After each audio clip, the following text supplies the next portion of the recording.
샬롬, 2021년 9월 29일 동익교회 세배를 시작하겠습니다. 사도신경으로 우리의 신앙을 고백하겠습니다. 나는 전능하신 아버지 하나님 천지의 창조주를 믿습니다. 나는 그의 유일하신 아들 우리 주 예수 그리스도를 믿습니다. 그는 성령으로 잉태되어 동정녀 마리에게서 나시고 본디오 빌라도에게 고난을 받아 십자가에 못 박혀 죽으시고 장사된 지 사흘 만에 죽은 자 가운데서 다시 살아나셨으며 하늘에 오르시어 전능하신 아버지 하나님 우편에 앉아 계시다가 거기로부터 살아있는 자와 죽은 자를 심판하러 오십니다. 나는 성령을 믿으며 거룩한 공교회와 성도의 교제와 죄를 용서받는 것과 몸의 부활과 영생을 믿습니다. 아멘. 함께 찬양하시겠습니다. 찬송가 335장입니다. 찬송가 335장입니다. 335장 함께 찬양하시겠습니다. 크고 놀라운 평화가 내게 있네. 이 세상에는 없는 평화. 나의 영혼과 몸 주께 드립니다. 오 놀라운 나의 구주. 오 놀라운 주. 오 놀라운 주. 저 천군과 천사들 경배하네. 나 엎드려서 주 경배하리. 오 놀라운 구주 예수. 나의 일생을 인도해 주옵소서. 나의 생각도 주가 나사 주의 뜻대로 날 다스리옵소서. 오 놀라운 나의 구주. 오 놀라운 주. 오 놀라운 주. 저 천군과 천사들 경배하네. 나 엎드려서 주 경배하리. 오 놀라운 구주 예수. 나의 모든 것 주님께 드리오니 주여 기쁘게 받으시사 주의 나라 위에 성별하옵소서. 오 놀라운 나의 구주. 오 놀라운 주. 오 놀라운 주. 저 천군과 천사들 경배하네. 나 엎드려서 주 경배하리. 오 놀라운 구주 예수. 주의 광채가 찬란히 비춰오네. 전능하신 왕구세 주여. 세상 끝날까지 찬양 드립니다. 오 놀라운 나의 구주. 오 놀라운 주. 오 놀라운 주. 저 천군과 천사들 경배하네. 나 엎드려서 주 경배하리. 오 놀라운 구주 예수. 기도하겠습니다. 사랑과 은혜가 충만하신 아버지 하나님 감사드립니다. 우리가 오늘도 하나님께 나와서 하나님의 말씀을 배우고자 합니다. 참 어려운 때라고 이야기합니다. 주일날 말씀을 드렸듯이 거짓 가르침들이 교회를 흔들어대는 이 시대, 우리가 오직 하나님의 말씀을 붙잡고 살게 해 주십시오. 우리 동인교회가 하나님의 말씀 위에 든든히 서게 하시고 우리 동인교회 성도들 하나님의 말씀을 붙잡고 이 힘들고 어려운 세상 무료받고 힘을 얻고 살아갈 수 있도록 인도하시고 주께서 축복해 주시옵소서. 우리가 듣겠습니다. 주께서 말씀하여 주시옵시고 이 말씀을 통하여 우리의 삶이 변화될 수 있도록 인도해 주시옵소서. 감사하며 이 모든 말씀 예수님의 이름으로 기도드렸습니다. 아멘.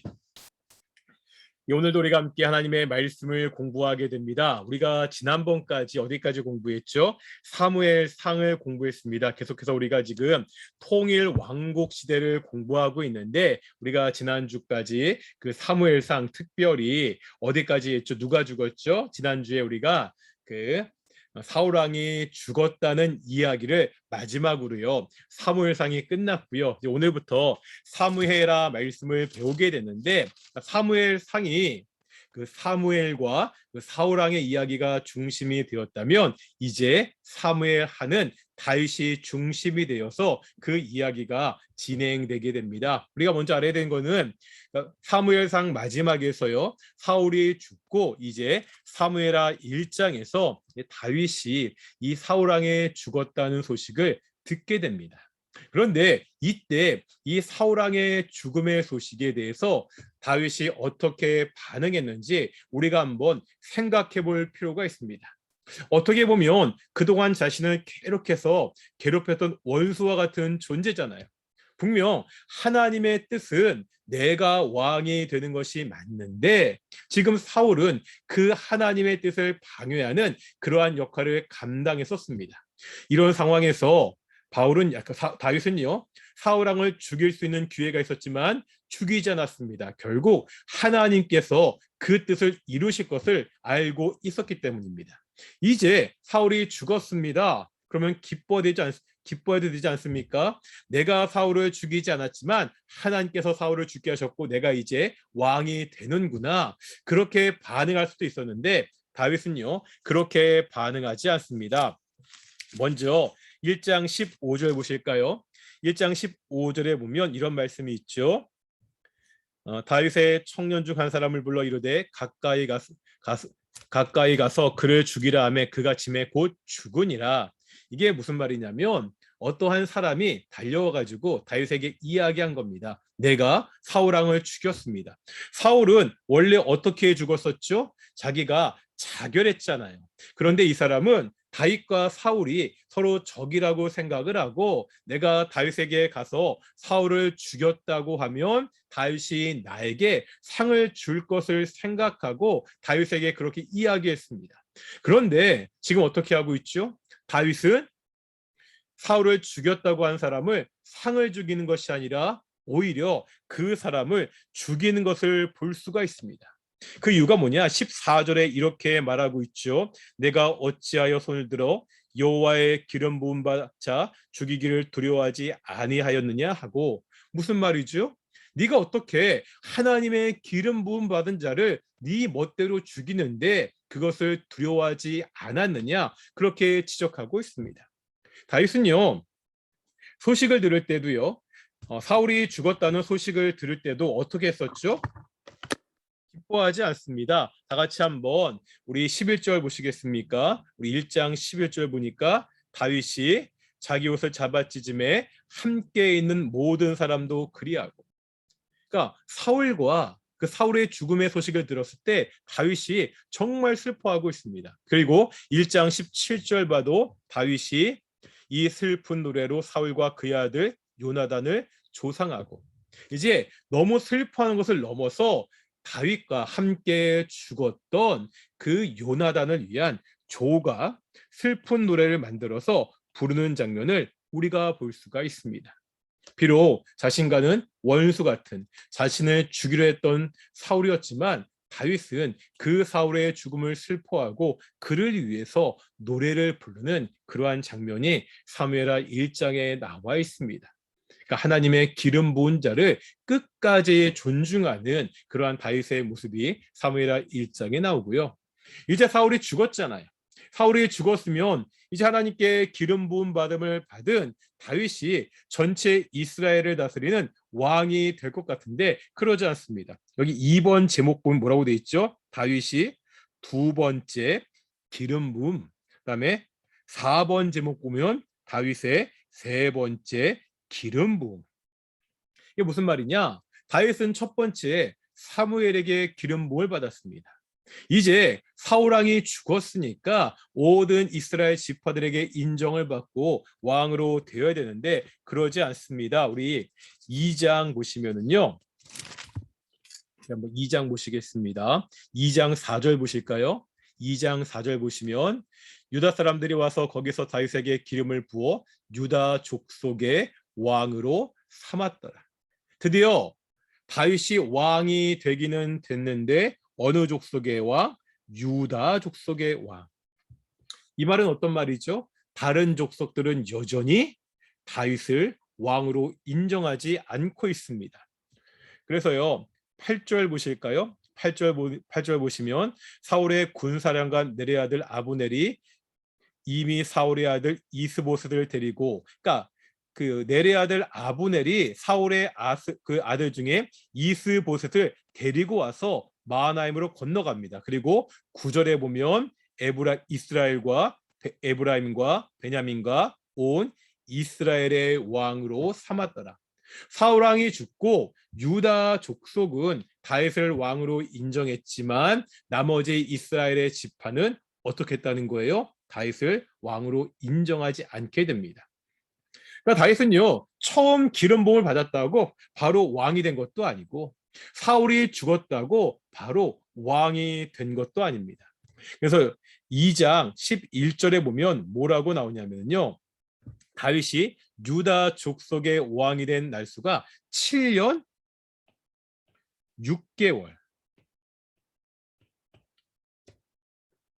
그러니까 사울 왕이 죽은 다음에도 7년 6개월 동안은 전체 이스라엘 백성들의 왕이 되지 못하고 유다 족속의 왕으로 남아 있게 됩니다.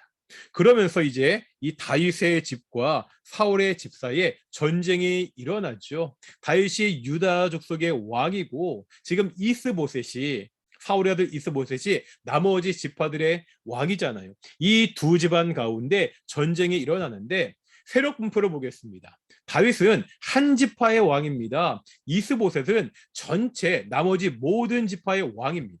이게 세력 분포로 보면은 누가 우세하죠? 사울의 집이 우세하고 다윗의 집이 당장이라도 전쟁에 패망해서 그 왕위를 내놔야 될 것 같습니다. 그런데 우리 3장 1절 보실까요?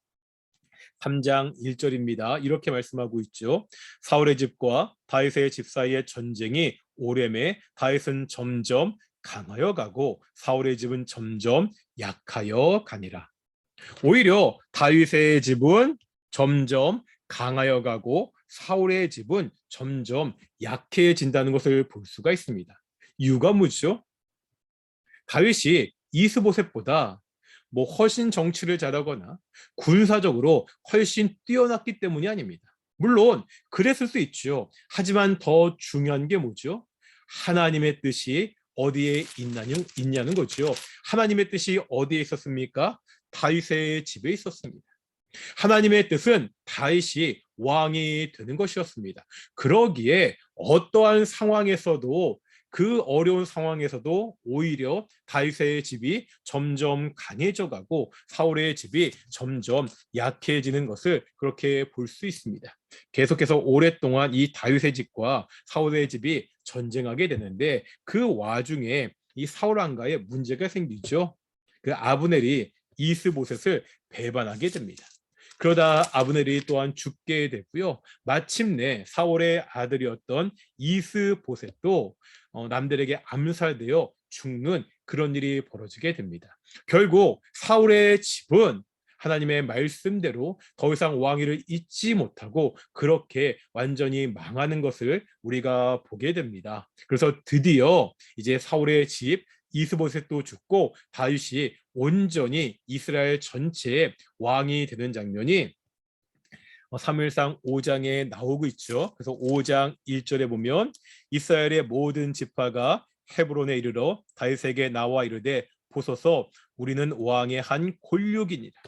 이제 그렇게 이스보셋에서 죽고 나니까 이스라엘 모든 지파가 다윗을 찾아와서 우리는 당신과 골육입니다. 피와 우리말로 하면은 그 피를 나눈 사이입니다. 그렇게 이야기하죠. 그렇게 하면 3절에 보니까 그들이 다윗에게 기름을 부어 이스라엘 왕으로 삼으니라.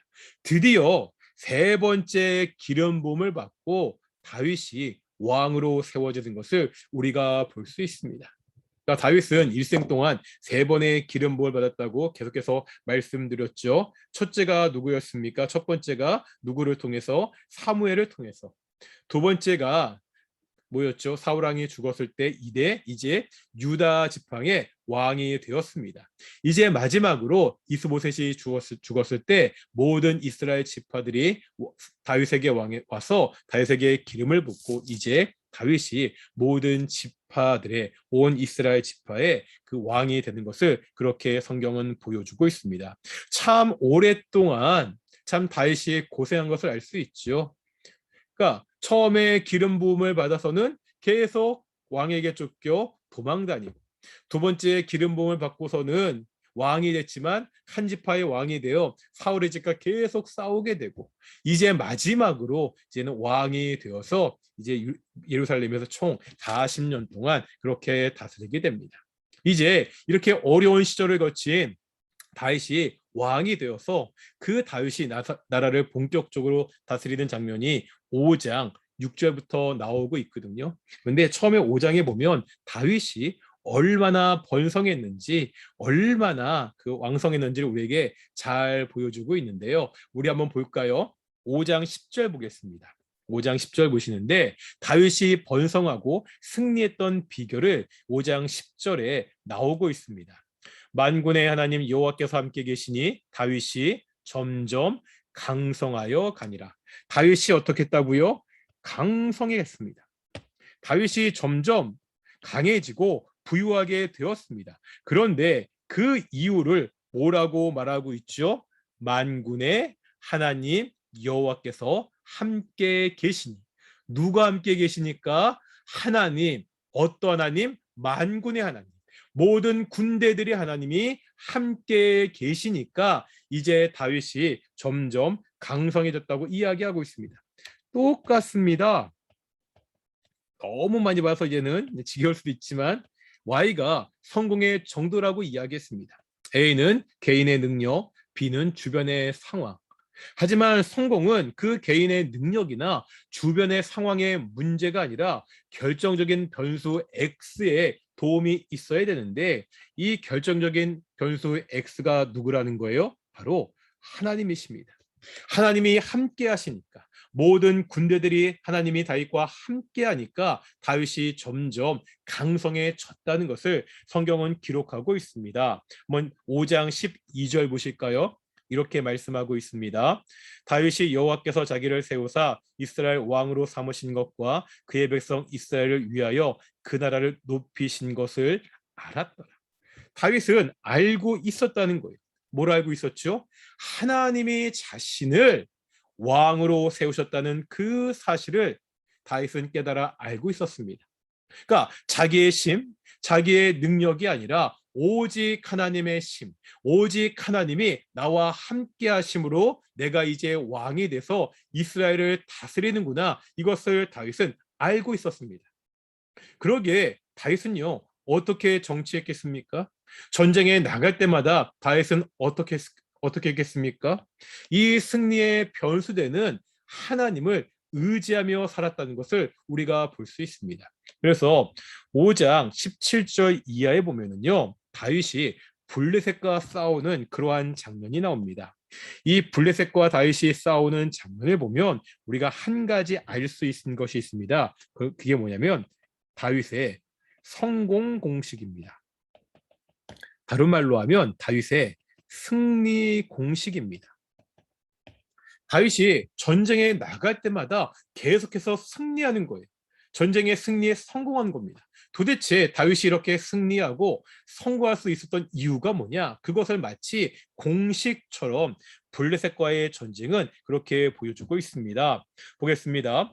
5장 18절 보겠습니다. 5장 18절에 보니까 블레셋 사람들이 이미 이르러 느바인 골짜기에 가득한지라. 블레셋 사람들이 다윗이 왕이 되었다는 이야기를 듣고 다윗과 한번 전쟁에서 다윗을 물리치려고 엄청나게 지금 모여 있는 겁니다. 이런 상황에서 다윗이 무엇을 하죠? 막 군사들을 모으고 작전을 짜고, 물론 그것도 했겠죠. 하지만 그것보다 먼저 더 중요하게 한 것이 있습니다. 우리 19절 보겠습니다. 19절 보면 가장 처음에 뭐라고 말씀하고 있죠? 다윗이 여호와께 여쭈어 이르되, 뭐 했다고요? 다윗이 하나님께 여쭈었다고 이렇게 이야기하고 있습니다. 그런데 이 블레셋과의 전쟁이 계속되면서 똑같이 나오고 있습니다. 우리 한번 이제 23절 보실까요? 23절에도 보면 다윗이 여호와께 여쭈니, 여전히 뭐 하고 있죠? 다윗이 여호와께 여쭙고 있습니다. 하나님께 묻고 있습니다. 전쟁을 시작할 때 전쟁의 모든 과정에서 다윗이 하나님께 묻고, 그러자 하나님이 대답하시죠. 예를 들어서 23절에 보면 다윗이 여호와께 여쭈니 이르시되 올라가지 말고 그들 뒤로 돌아서. 그러니까 다윗이 여쭈니까 하나님이 이르시는 거예요. 다윗에게 가르쳐 주는 거예요. 그 말을 듣고 25절입니다. 이에 다윗이 여호와의 명령대로 행하여, 뭐죠? 다윗이 하나님께 질문합니다. 하나님이 대답하시고 말씀하십니다. 그 말씀대로 다윗이 순종하여 전쟁을 치릅니다. 그러자 25절에 이에 다윗이 여호와의 블레셋 사람을 쳐서 게바에서 게셀까지 이르니라. 결국 말씀대로 했더니 다윗이 승리하고 있습니다. 이것이 다윗이 전쟁에서 승리한 승리의 공식, 성공의 공식이었습니다. 하나님께 질문하고 하나님이 대답하시고 그 말씀에 순종하고 그 말씀대로 순종했더니 승리했다는 것이요. 우리식으로 이야기하면 우리가 어떠한 일이 있을 때, 어떠한 문제가 있을 때 그 문제를 가지고 하나님께 기도하면 하나님이 그 기도에 응답하셔서 우리에게 말씀하십니다. 그때 내 생각대로 하는 것이 아니라 그 말씀에 순종하면 하나님이 그 문제에 개입하셔서 그 문제를 해결해 주시고 우리에게 승리를 주신다는 것을 다윗은 우리에게 보여주고 있습니다. 다윗은요, 전쟁의 승리가 누구에게 달려 있는지 정확하게 알고 있었습니다. 내가 지금 온 이스라엘의 왕이 됐지만 이것이 단순히 내가 잘나서 왕이 된 것이 아니라 오직 하나님께서 나를 왕으로 세웠다는 그 사실을 알고 있었습니다. 그렇게 왕이 되어서도 교만하게, 사울이 그랬잖아요.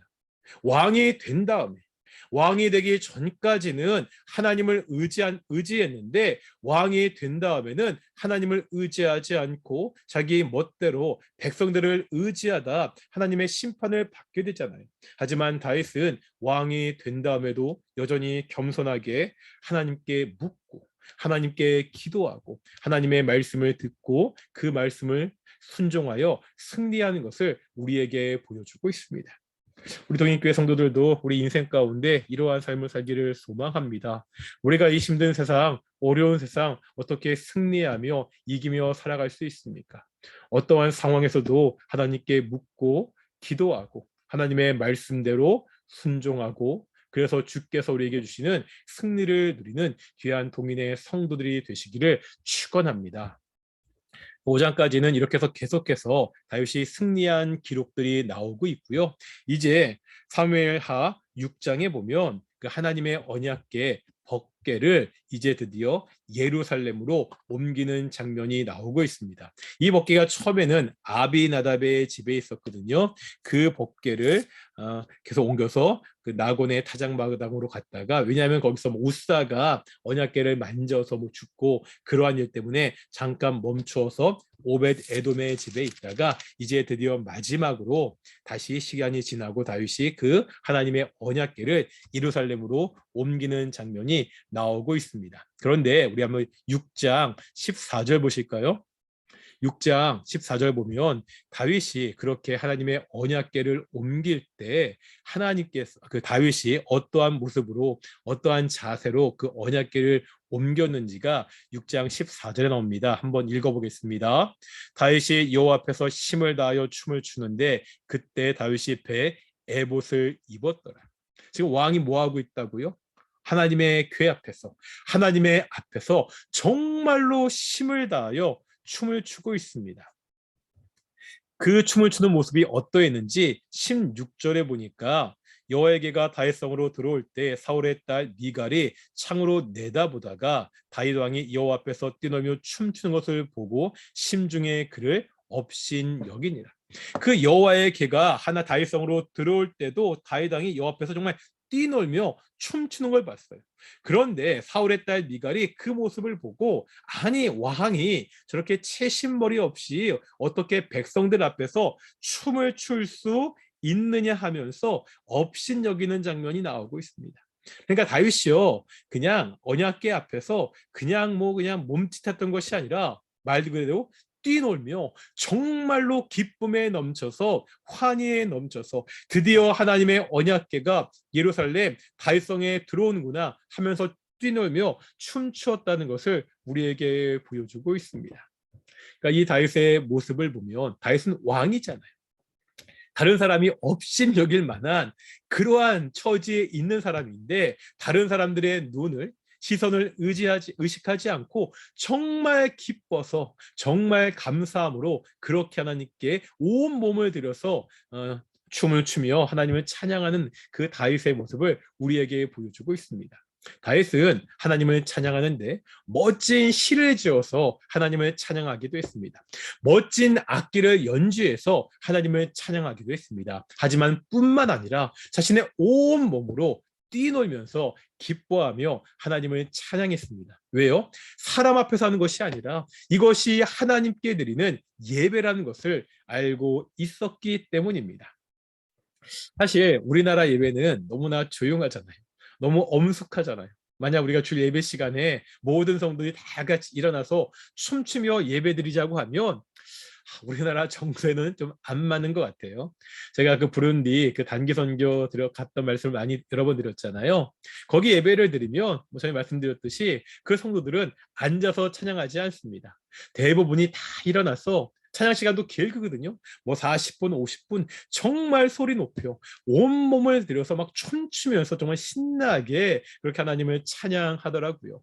그러니까 우리가 보기엔 좀 그 모습이 좀 경박해 보이고 이상해 보일 수 있지만 그 사람들은 자신이 할 수 있는 최선의 모습으로 하나님께 즐겁게 춤추며 그렇게 찬양하고 있습니다. 우리는 이렇게 그게 익숙하지 않으니까 우리 작년부 예배에서 찬양할 때 율동하자고 그래도요. 막 춤추고 뛰는 것이 아니라 율동하자고 할 때도 굉장히 어색하고 쭈뼛쭈뼛하면서 율동하시는 분들도 굉장히 많을 텐데 우리 다윗의 모습을 보면서 우리가 정말 하나님 앞에서는 어린아이 같이 다윗과 같이 정말 기쁘게 춤추며 찬양할 수 있구나.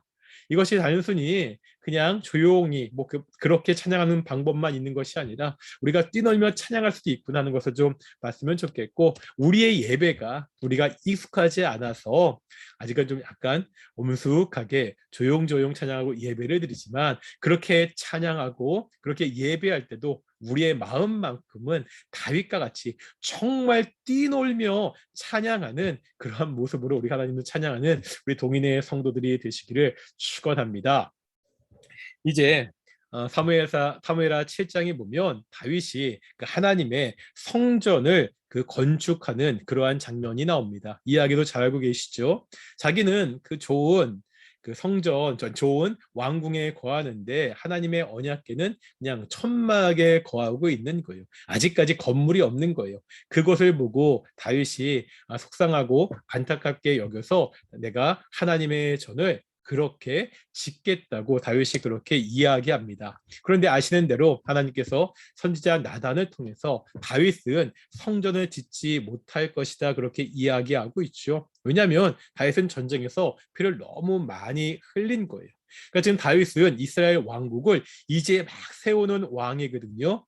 이제 그 피를 많이 흘린 전쟁의 왕이 아니라 네 아들 솔로몬 때 하나님께서 솔로몬을 통해서 솔로몬의 이름이 평화라는 뜻을 갖고 있거든요. 화평이라는 뜻을 갖고 있습니다. 이 정말 새로운 시대의 성전은 이 화평의 왕인 솔로몬이 성전을 건축할 것이다 그렇게 말씀하시고 그 말씀대로 솔로몬이 성전을 건축하게 됩니다. 그런데 여기서 굉장히 중요한 게 있습니다.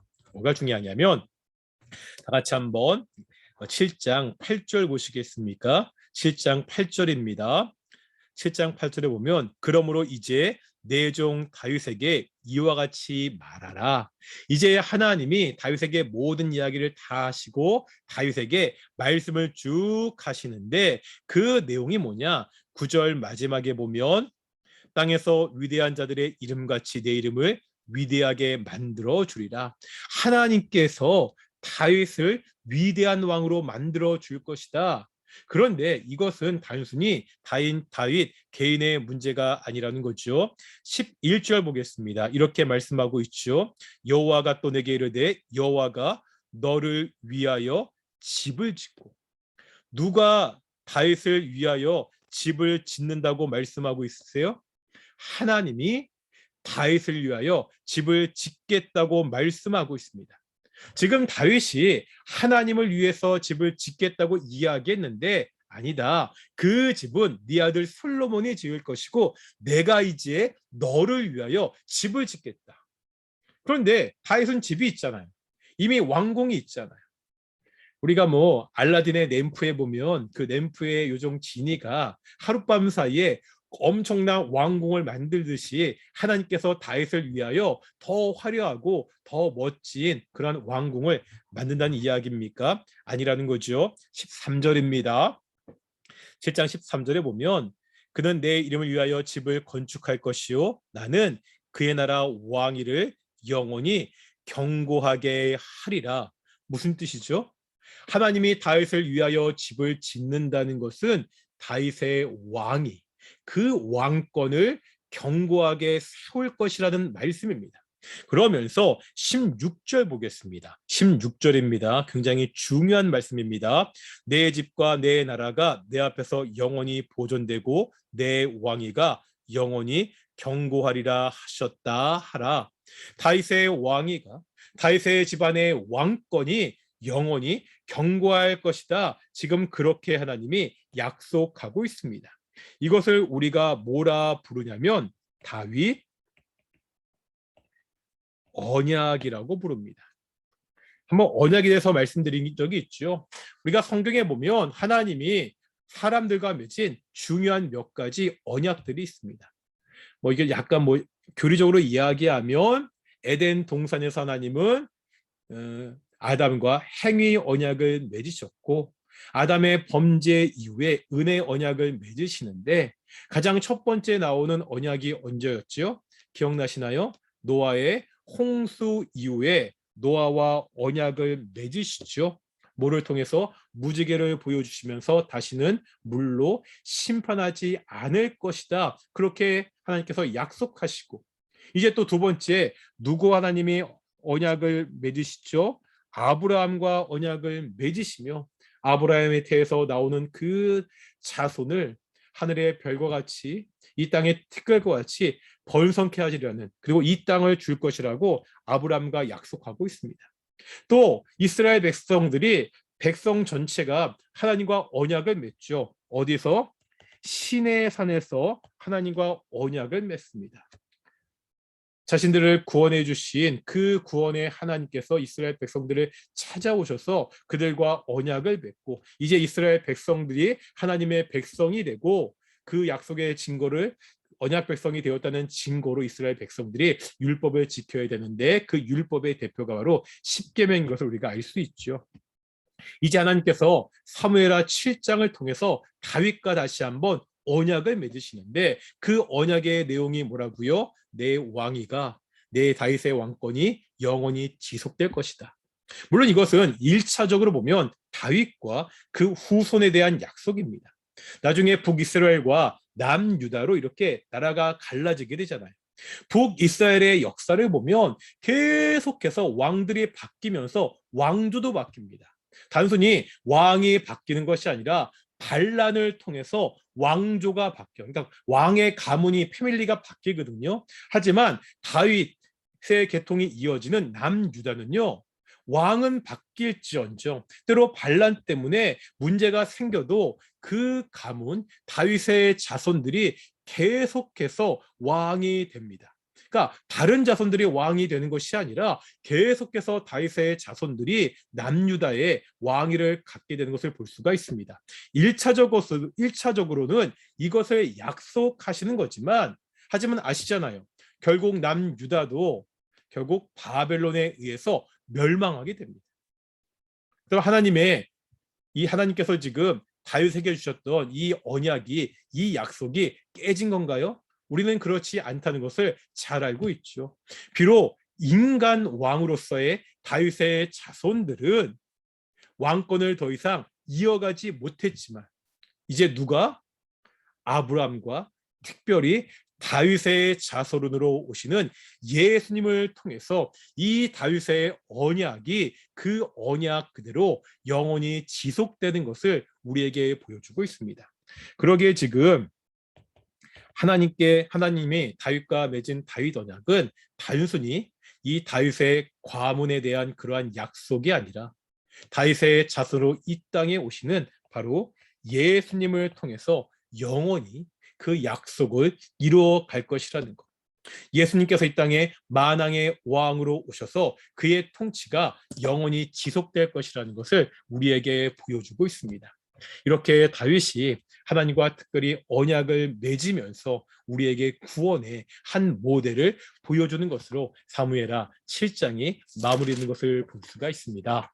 우리가 오늘은 사무엘하 말씀을 통해서요, 다윗이 어떻게 왕이 차차 이스라엘 전체의 왕이 되었는지를 보았고, 어떻게 다윗이 왕이 된 다음에도 하나님을 의지해서 그렇게 살아갔는지 그렇게 보았습니다. 우리가 오늘의 말씀대로 다윗과 같이 자기가 권력을 갖고 왕이 되었지만 여전히 하나님을 의지하고 살아가는 귀한 동인의 성도들이 되시기를 축원합니다. 기도하겠습니다.